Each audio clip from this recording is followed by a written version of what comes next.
So hello दोस्तों, कैसे हो आप सब। आई होप कि मेरे सारे दोस्त अच्छे होंगे, खुश होंगे, मस्त होंगे। ठीक है, चलो आज का टॉपिक हमारा इंग्लिश से रहेगा। ठीक है, और इंग्लिश में हमारा जो टॉपिक है वो इसके पहले मैंने एक वीडियो बनाया था इंग्लिश का, जिसमें मैंने इंग्लिश को इंट्रोड्यूस करवाया था कि इंग्लिश है क्या। ठीक है, कैसे इंग्लिश बनता है, क्या है, मतलब उसको इंट्रोड्यूस करवाया।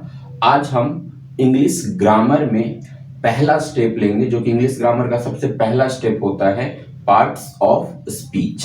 ठीक है, ध्यान से समझो। आज का टॉपिक है हमारा पार्ट्स ऑफ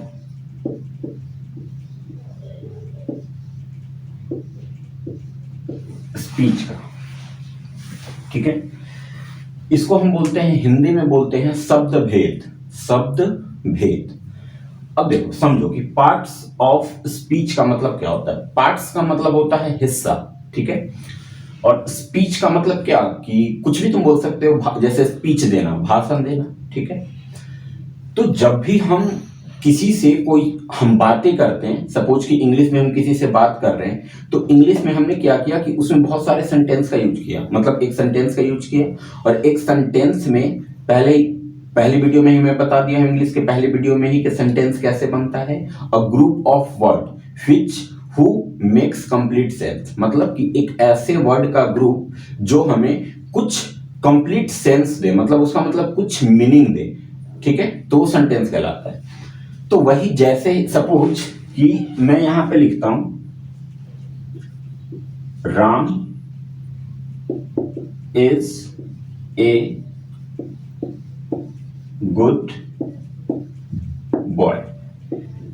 ये मेरा एक बहुत ही सिंपल सा सेंटेंस है कि Ram is a good boy. अब इसका मतलब समझो, Ram is a good boy मतलब क्या, कि राम एक अच्छा लड़का है। यही है सेंटेंस, इसका मीनिंग होगा कि राम एक अच्छा लड़का है। तो देखो, इस सेंटेंस को बनाने में मैंने 1 2 3 4 5 वर्ड का यूज किया। ये 5 वर्ड जब एक ग्रुप में मिल गए तो ये एक सेंटेंस बना दिया। और इसका मतलब ये सेंटेंस कब बनेगा, जब हमें कंप्लीट सेंस देगा, कंप्लीट मीनिंग देगा। ये हमें कंप्लीट मीनिंग भी दे रहा है कि राम एक अच्छा लड़का है। ठीक है, अब समझो कि इसमें जो 5 वर्ड मुझे दिख रहे हैं, 5 वर्ड दिख रहे हैं। अब हर वर्ड अलग अलग चीज है। ठीक है, हर वर्ड का मतलब इंग्लिश ग्रामर के रूल से ये सारे वर्ड अलग अलग चीजों में डिवाइड हो गए। फॉर एग्जाम्पल, अगर हम राम की बात करें तो राम हमारा नाउन हो जाएगा। ठीक है, राम क्या हो जाएगा, नाउन। इज जो है ये हेल्पिंग वर्ब होता है, यानी कि इसको तुम वर्ब कह सकते हो। ठीक है, वर्ब, ये हो गया वर्ब। ठीक है, ए को तुम आर्टिकल बोल सकते हो, ए एंड द आर्टिकल होता है। गुड क्या है, एडजेक्टिव है, एडजेक्टिव। और बॉय क्या हो गया, ये भी एक नाउन ही हो गया। ठीक है, ये भी एक क्या है, नाउन ही है। तो देखो, एक सेंटेंस को बनाने में हमें बहुत सारी चीजों का यूज करना पड़ा। ठीक, और तब जाके ये एक कंप्लीट सेंस दिया मुझे। इसका मतलब ये हुआ कि किसी भी सेंटेंस को बनाने के लिए तुम्हें पार्ट्स ऑफ स्पीच की जरूरत पड़ेगी। क्लियर है, बिना पार्ट्स ऑफ स्पीच के कोई भी सेंटेंस को तुम बना नहीं सकते हो। क्योंकि अब हम समझेंगे कि पार्ट्स ऑफ स्पीच होता क्या है, इसमें आता क्या क्या है। ठीक है, अब जैसे इसमें हमने देखा, नाउन आया, वर्ब आया, एडजेक्टिव आया, नाउन आया, तो ये सब क्या है, ये सब पार्ट्स ऑफ स्पीच का हिस्सा है। पार्ट्स ऑफ स्पीच के ही पार्ट हैं। चलो अब हम आते हैं पार्ट्स ऑफ स्पीच पे। ये तो समझ में आ गया कि पार्ट्स ऑफ स्पीच का हम यूज करते क्यों हैं, क्योंकि किसी भी सेंटेंस को अगर मुझे बनाना होगा तो उसमें कुछ वर्ड की जरूरत पड़ेगी। एक वर्ड कुछ अल्फाबेट से मिलके बनाता है, उसी तरीके से एक सेंटेंस कुछ वर्ड मिलके बनाता है। ठीक है,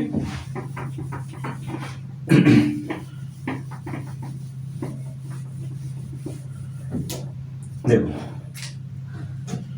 पार्ट्स ऑफ स्पीच हम पहले यहां पे लिखते हैं, there are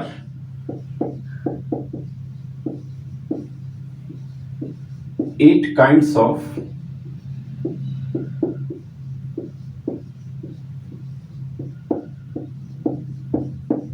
parts of speech. कि पार्ट्स ऑफ स्पीच के 8 भेद होते हैं, 8 भेद होते हैं। अब कौन कौन से होते हैं वो समझेंगे। सबसे पहले नंबर पे मैं लाता हूं नाउन को, जिसको हिंदी में बोलते हैं हम संज्ञा। ठीक है, थोड़ा थोड़ा इंट्रोड्यूस करवा दूंगा खाली मैं।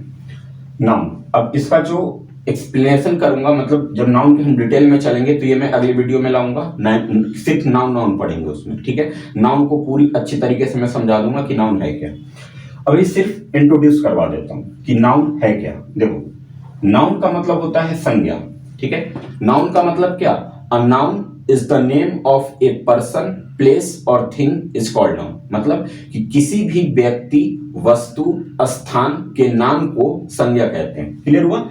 अब जैसे देखो, नाउन, यहां पे मैंने बोला कि a noun is the name of a person, place और थिंग। पर्सन का मतलब कि कोई भी व्यक्ति ले लो तुम, प्लेस का मतलब कोई भी स्थान ले लो, और थिंग का मतलब कोई भी वस्तु ले लो। जैसे तुम जिस यूनिवर्स में रह रहे हो, जहां पे तुम रह रहे हो, तो यहां पे तीन ही चीजें है ना, या तो व्यक्ति है, या वस्तु है, या फिर स्थान है। ठीक है, यही तीन है। अब इसको डिटेल में जब समझेंगे तब देखेंगे। अभी बस इतना समझ लो कि नाउन किसी भी व्यक्ति, वस्तु या स्थान के नाम को नाउन कहते हैं, संज्ञा कहते हैं। ठीक है, सेकेंड नंबर पे आता है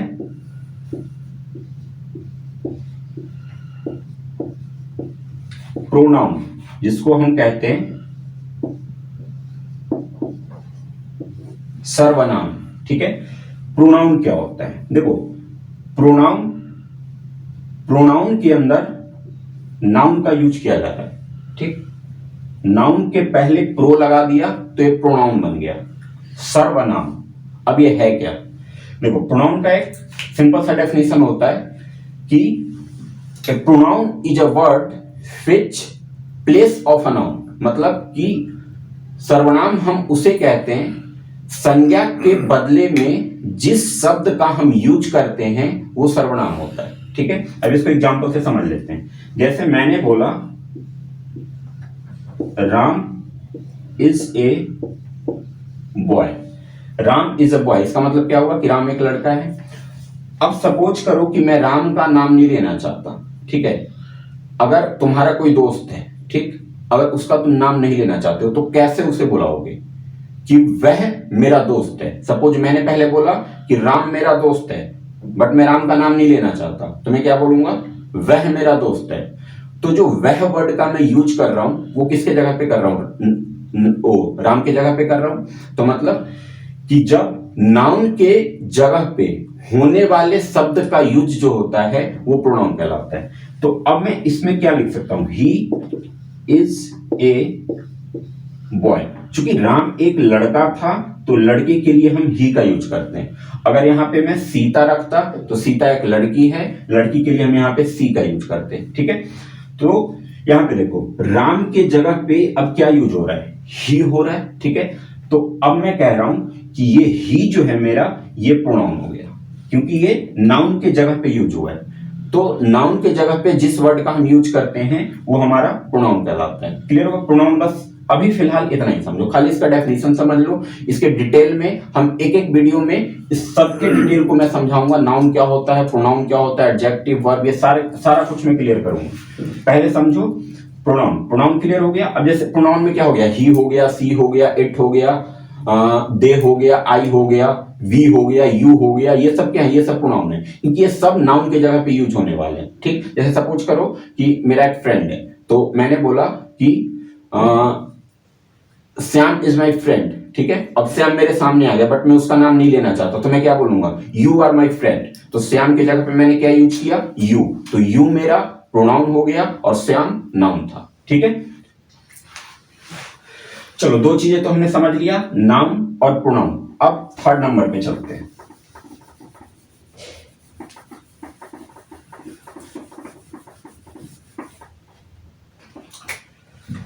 तीसरे नंबर पे आता है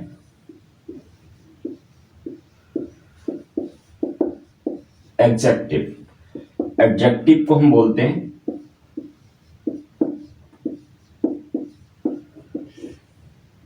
विशेषण।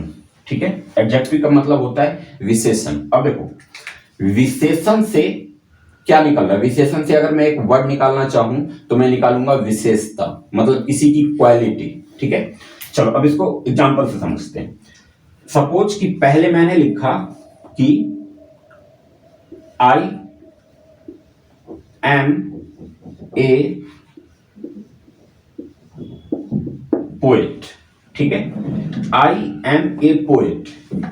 आई ये प्रोनाउन हो गया, एम ये हेल्पिंग वर्ब है, आर्टिकल है, पोएट, पोएट एक नाउन हो गया, ठीक है। अब यहां पे मैं सिंपल बोल रहा हूं कि मैं एक कवि हूं, मैं एक कवि हूं, ठीक, लेकिन इसमें कोई विशेषता नहीं बतलाया जा रहा है, बस मैं अपना इंट्रोड्यूस करवाया तुमसे कि मैं एक कवि हूं, आई एम ए पोएट। लेकिन अब मैं नेक्स्ट सेंटेंस में ये बोल रहा हूं कि आई एम ए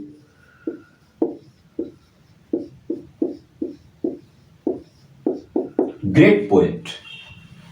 अब ये जो है ये मेरी विशेषता है कि मैं एक महान कवि हूं।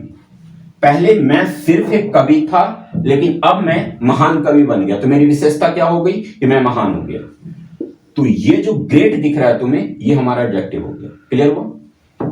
एडजेक्टिव जो होता है वो नाउन और प्रोनाउन की विशेषता बतलाता है, ठीक। जैसे सीता इज अ गर्ल, अभी मैंने सिंपल बोला है कि Sita is a girl, Sita एक लड़की है, बट मैं अब ये बोल रहा हूं कि Sita is a good girl, यानी कि सीता एक लड़की है, बट उसकी विशेषता यह है कि वो एक अच्छी लड़की है। Sita is a good girl, तो जो गुड हुआ ये एडजेक्टिव हो गया। क्लियर हुआ? एडजेक्टिव हमेशा नाउन और प्रोनाउन की विशेषता बतलाता है। क्लियर? तो आई होप कि एडजेक्टिव समझ में आ गया होगा। फिर इसके डिटेल में हम सेपरेट तरीके से चलेंगे। अब 4th नंबर पे आता है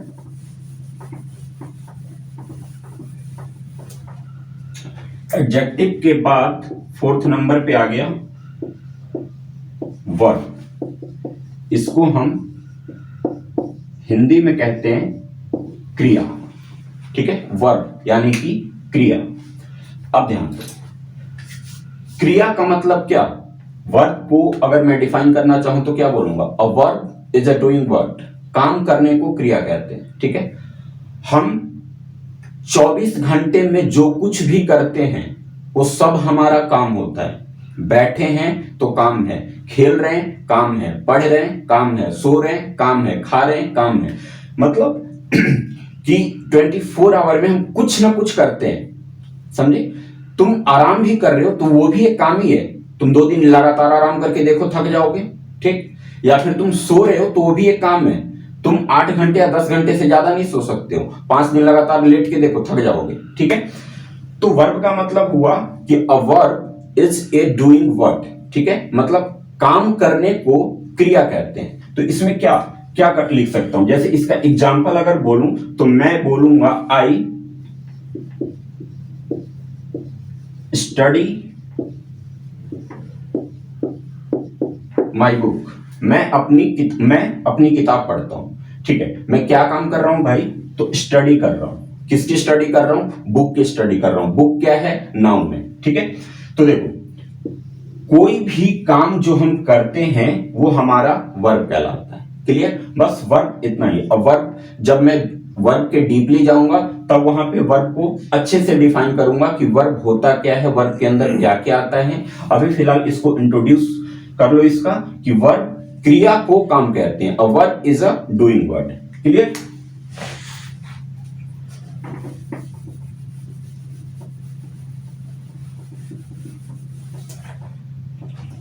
ठीक है, 5th नंबर पे हम चलते हैं एडवर्ब। एडवर्ब, इसको हिंदी में हम कहते हैं क्रिया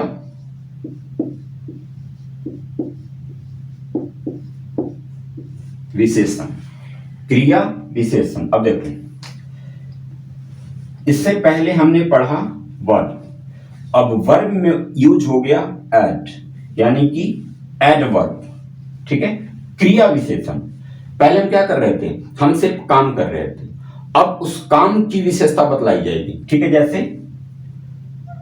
I am running on the road. मैंने एक एग्जांपल लिया कि I am running on the road, ठीक है। क्या काम कर रहा हूं मैं? रोड पे दौड़ रहा हूं, मैं सड़क पे सड़क पर दौड़ रहा हूं, ठीक है। ये मैं क्या कर रहा हूं भाई, काम कर रहा हूं, दौड़ रहा हूं तो काम ही हुआ ना। तो I am running on the road, ये खाली वर्ब को डिनोट कर रहा है, मतलब ये हमें सिर्फ वर्ब बता रहा है कि हाँ मैं रोड पे दौड़ रहा हूं, मतलब मैं काम कर रहा हूं, ठीक है। बट अभी हम पढ़ रहे हैं एडवर्ब, क्रिया विशेषण। तो ये होता क्या है, देखो वर्ब का मतलब क्रिया हो गया, एडवर्ब का मतलब क्रिया विशेषण हो गया। अब यहां पे क्या होगा, जो मैं काम कर रहा हूं उस काम की विशेषता बतलाई जाएगी, ठीक है। पहले सिर्फ मैं काम कर रहा था, अब मैं उस काम को कितने अच्छे से या कितने खराब से कर रहा हूं ये मेरी विशेषता बतलाई जाएगी। तो क्या हुआ, अब इसकी विशेषता कैसे हो जाएगी, तो चलो इसी सेंटेंस से हम समझते हैं कि I am running on the road very fast, ठीक है। पहले ये सेंटेंस देखो, अब ये सेंटेंस देखो। पहले सेंटेंस में मैंने बोला I am running on the road, ये खाली मैं काम कर रहा था, मैं सड़क पर दौड़ रहा था। लेकिन अब मैं बोल रहा हूं I am running on the road very fast. Very fast मतलब कि ये मेरे काम की विशेषता हो गई कि मैं पहले दौड़ रहा था, लेकिन मेरी विशेषता यह है कि मैं तेज दौड़ रहा हूं, ठीक है। पहले मैं सिर्फ दौड़ रहा हूं, बट अब मेरी विशेषता यह है कि मैं तेज दौड़ रहा हूं, बहुत तेज दौड़ रहा हूं। वेरी फास्ट का मतलब हो गया बहुत तेज। तो ये इस वर्ब की विशेषता होगी। पहले सिर्फ वर्ब था, अब इस वर्ब की विशेषता यह हुई कि मैं जो भी काम कर रहा था उस काम को कैसे कर रहा था, जैसे मैं कर रहा था वो मेरी विशेषता होगी। या तो मैं तेज दौड़ूंगा या स्लो दौड़ूंगा, ठीक है। तो तेज दौड़ना भी मेरी विशेषता है और स्लो दौड़ना भी मेरी विशेषता है। तो मैं ये भी ऐसे भी लिख सकता हूं कि I am running on the road very slow, ठीक है। तो ये दोनों कंडीशन में वर्ब की विशेषता बतलाई जाएगी, यानी कि ये हो जाएगा हमारा एडवर्ब। चलो आगे देखते हैं, ये 5 था।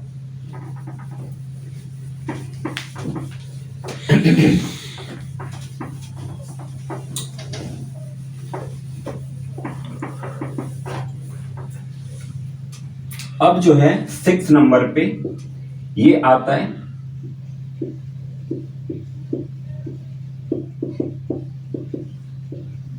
प्रीपोजिशन।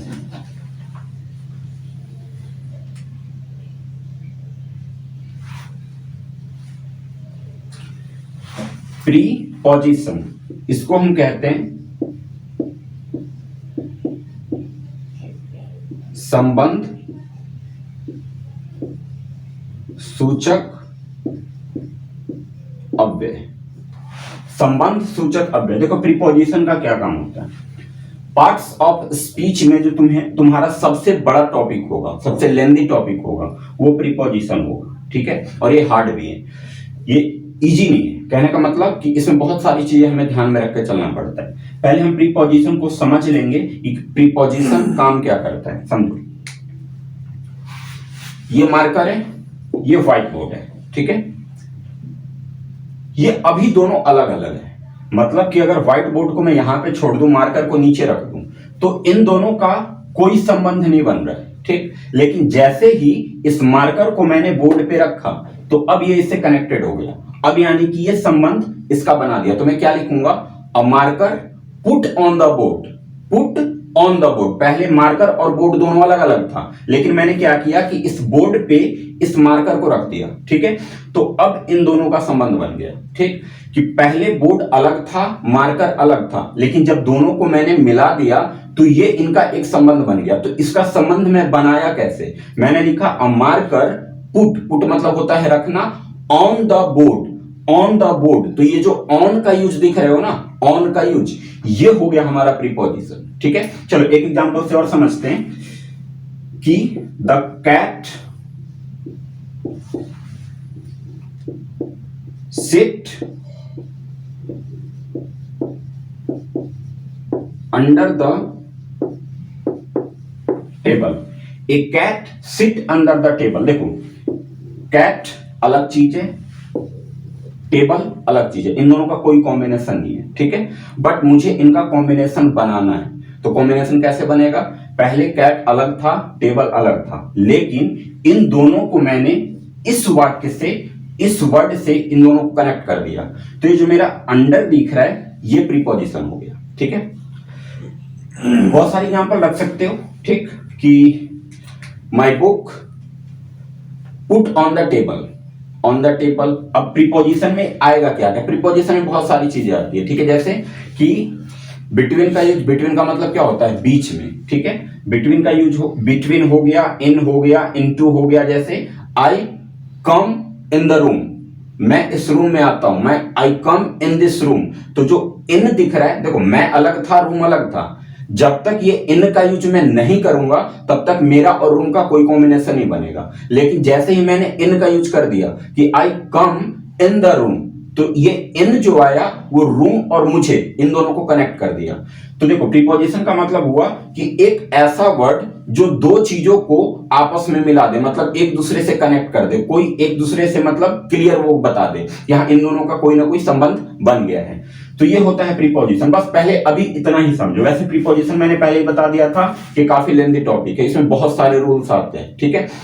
तो अभी बस इंट्रोड्यूस करवाता हूं कि प्रीपोजिशन का मतलब हो गया संबंध सूचक अव्यय। संबंध सूचक का मतलब क्या, कि दो अलग अलग चीजों के बीच में वो संबंध दर्शाएगा, और उस संबंध को दर्शाने के लिए हमें बीच में कोई ना कोई प्रीपोजिशन का यूज करना पड़ेगा। जैसे इस वाले वाक्य में हमने अंडर का यूज किया, तो ये जो मेरा अंडर दिख रहा है, ये टेबल और कैट को आपस में संबंध बना दिया। क्लियर, ये था हमारा प्रीपोजिशन।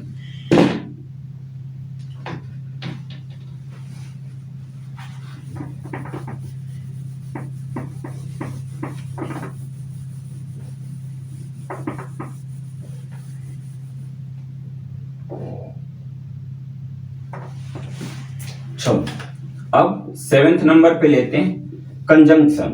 CONJUNCTION,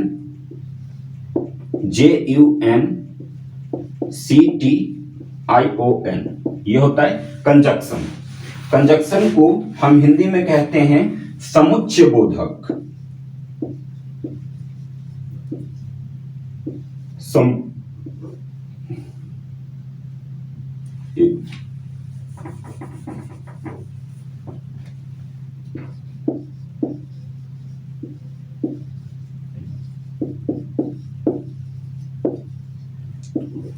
समुच्चय बोधक। अब देखो कंजंक्शन का क्या काम होता है। कंजंक्शन भी प्रीपोजिशन की तरह ही है। कैसे, देखो प्रीपोजिशन का क्या काम था, दो अलग अलग चीजों को एक के साथ संबंध बना देना। कंजंक्शन भी सेम है। ये हमें क्या करता है कि ये भी दो चीजों को आपस में मिला देता है। कुछ वर्ड से ये दो चीज आपस में एक दूसरे से कनेक्टेड हो जाते हैं। जैसे Ram and Shyam is friend. ठीक है, अब इसमें देखो, राम एक अलग बंदा था, श्याम एक अलग बंदा था। ठीक है, जब इन दोनों के बीच में मैंने एंड का यूज किया तो अब ये दोनों क्या बन गए, फ्रेंड बन गए। तो कंजंक्शन यहां पे कहां काम किया बताओ तो। इस सेंटेंस में कंजंक्शन कहां काम करेगा, यहां पे, क्योंकि ये एंड ही तो है जो राम और श्याम को आपस में मिला रहा है।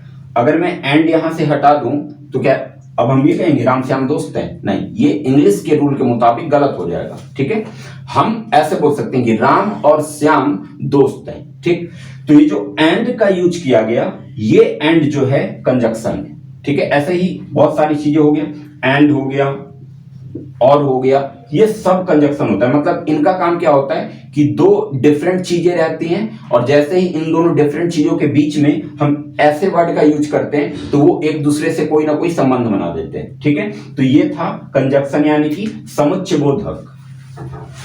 अब एक लास्ट रह गया है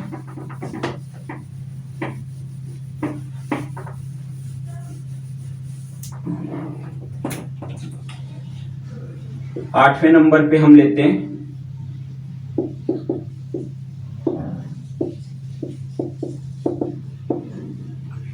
इंटरजेक्शन। ठीक है, इसको हिंदी में कहते हैं विस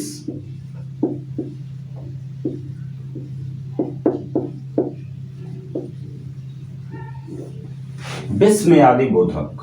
इंटरजेक्शन का मतलब होता है विस्मयादि बोधक। अब देखो इसका मतलब क्या होता है, बहुत इजी है। जैसे ये एक्सप्रेशन को दर्शाता है। एक्सप्रेशन कहने का मतलब कि तुम्हारी अंदर की फीलिंग को दर्शाएगा। सपोज कि तुम खुश हो तो क्या कहोगे, आह, ठीक है। उदास हो तो ओह, ऐसे वर्ड का यूज करते हो। तो ये जो वर्ड होता है आह, ओ, ये सब मतलब कि हम अपने एक्सप्रेशन को दर्शाते हैं एक वर्ड के थ्रू। वो वर्ड जो हमारे मुंह से निकलता है, वो वर्ड ये बताता है कि हम अंदर से कैसा फील कर रहे हैं, खुश हैं, उदास हैं, बहुत खुश हैं, रो रहे हैं, हंस रहे हैं, इस तरीके का। तो ये जो हमारी फीलिंग को दर्शाता है वर्ड के थ्रू, वो वर्ड जो होता है वो इंटरजेक्शन कहलाता है, ठीक है। जैसे अल्लाह, या यहां पे लिखो आई एम सो सैड। ये जो दिख रहा है ना, ये लाइन और यहां पे एक बिंदु, ये विस्मयादि बोधक का साइन होता है, ठीक है। ये जैसा तुम वर्ड लिखोगे उसके अकॉर्डिंग इसके साइन चेंज हो जाते हैं। इंटरजेक्शन का मतलब बहुत ही सिंपल है कि हमारे अंदर के फीलिंग को एक वर्ड के थ्रू बाहर निकालना, ठीक है। अब हम अपनी फीलिंग किसी को दिखा तो नहीं सकते हैं ना कि अंदर हमारे क्या चल रहा है, तो हम उसको एक्सप्लेन कैसे करेंगे, तो हम बोल के एक्सप्लेन करेंगे। जैसी हमारी फीलिंग अंदर चलेगी वैसा ही इस तरीके का एक वर्ड बाहर निकलेगा, और वर्ड ये बयां करेगा कि मैं अंदर से खुश हूं या उदास हूं। तो ये कहलाता है इंटरजेक्शन, यानी कि विस्मयादि बोधक। तो देखो आज हमारा पार्ट्स ऑफ स्पीच में बस ये 8 ही टाइप्स थे, जो कि 8 टाइप्स को हमने एक एक करके इंट्रोड्यूस कर लिया, ठीक है। अब जब इसके एक्सप्लेनेशन में मैं जाऊंगा तो हर एक पार्ट्स को एक एक वीडियो में लाऊंगा। जैसे नाउन, तो नाउन छोटा सा टॉपिक नहीं है। अगर नाउन को हम अच्छी तरीके से पढ़ना चाहें तो खाली नाउन हमें कम से कम 10 दिन का टाइम लगाएगा, क्योंकि नाउन के अंदर बहुत सारी चीजें आती हैं, ठीक है। तो मैं कोशिश यही करूंगा कि ज्यादा टॉपिक लंबा ना खींच के, टॉपिक को शॉर्ट में रख के और तुम्हें अच्छी तरीके से एक्सप्लेन करके समझा दूं। तो आई होप कि आज की वीडियो पसंद आई होगी सबको। सारी चीजें हम समझ चुके हैं, ठीक है। तो अब हमारा काम है कि इन सब को एक बार राइट डाउन करके इसको रिवीजन कर लेना, रिवाइज कर लेना। उसके बाद सब कुछ क्या होगा, ये सब क्लियर हो जाएगा। जब हम इसके डिटेल में एक एक करके चलेंगे तो हमारा आधा मतलब पूरा कॉन्सेप्ट ही क्लियर हो जाएगा, ठीक है। तो अगर यहाँ पे कुछ डाउट वगैरह होगा या कोई चीजें ऐसी है जो समझ में ना आया हो तो बता देना, मैं उसको अगले वीडियो में कवर कर दूंगा, ठीक है। बाकी चैनल को यार लाइक सब्सक्राइब करना बिल्कुल मत भूलना। जितना ज्यादा हो सके वीडियो को शेयर करो, ठीक है। कमेंट जरूर करो कि हाँ सर कैसा रहा आपका परफॉर्मेंस। देखो जब तक मेरी परफॉर्मेंस आप बताओगे नहीं तब तक फिर मैं कुछ अलग चीजें नहीं ला पाऊंगा, ठीक है। तो इसलिए बोलता हूं कि कमेंट जरूर किया करो, जैसा भी। मैं ये नहीं कह रहा कि तुम मेरी बड़ाई करो, नहीं, तुम्हारे अंदर से जो फीलिंग है वो फीलिंग को कमेंट में डाल दो, ठीक है। चलो अब मिलते हैं नेक्स्ट वीडियो में। नाउन को हम अच्छी तरीके से समझेंगे फुल डिटेल के साथ। चलो तब तक के लिए बाय।